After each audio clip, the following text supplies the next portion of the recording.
D'un mot à l'autre, Agerger de Naral,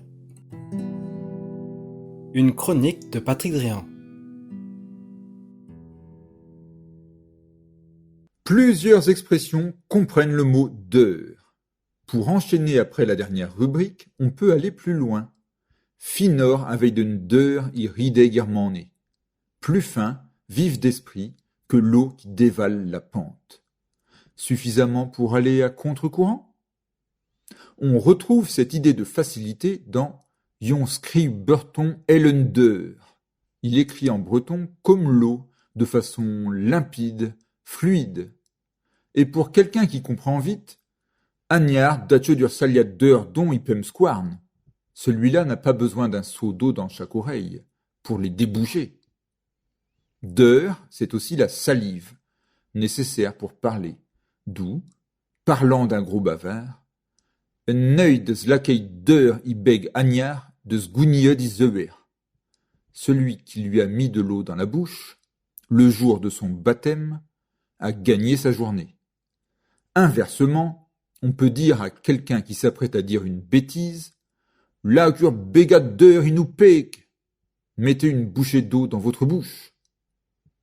Iam dobir ur gruez ir saliat deur. Nous allons faire une croix dans le seau d'eau. Ainsi, ou en tout cas par cette phrase, on enterre une querelle entre deux personnes.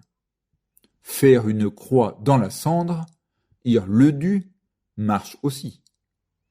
En parlant de cendre, lorsqu'une personne est très amoureuse dans la région de Pluvigné, on peut tenter de dire « Ima un tan ir schaulir, agender zu war i pleuvenier ».